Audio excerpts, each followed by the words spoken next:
Le développement durable à la SNCF est une entité transverse. Elle agit de concert avec les 5 branches d'activité de la SNCF. Le développement durable investit 3 champs classiques. Premièrement, la préservation de l'environnement, c'est-à-dire la maîtrise de l'empreinte environnementale de nos activités industrielles.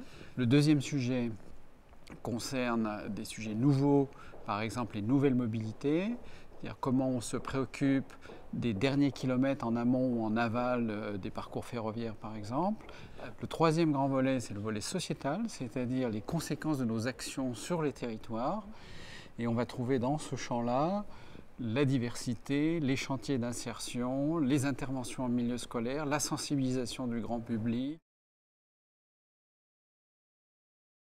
Il y a plusieurs pistes qui sont effectivement recherchées, des pistes qui sont gérées directement par la SNCF, par exemple l'éco-conduite. Un deuxième chantier concerne évidemment l'éco-conception des gares ou des systèmes thermiques finalement, de chauffage, de climatisation de plus en plus performants pour les mesures qui sont adressées à l'extérieur, c'est-à-dire aux fournisseurs et constructeurs ferroviaires. 2 mesures principales sont prises en considération. La première, c'est l'allègement des matériels. Et puis la deuxième chose, c'est une fluidification du trafic. Alors on agit de plusieurs façons.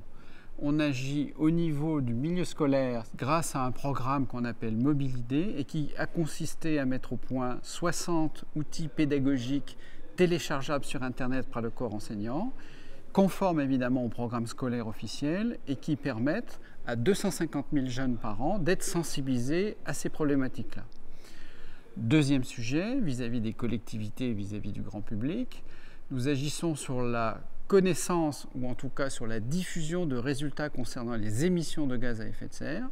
Pour ce faire, nous avons mis au point une ingénierie carbone qui développe des outils grand public, bilan carbone, affichage CO2 des prestations de transport et puis de manière plus récente, un outil que nous avons mis au point avec le MIT à Boston qui est un calculateur automatique des émissions de CO2 liées à la mobilité personnelle. Bien entendu, notre sujet, c'est l'articulation des modes entre eux.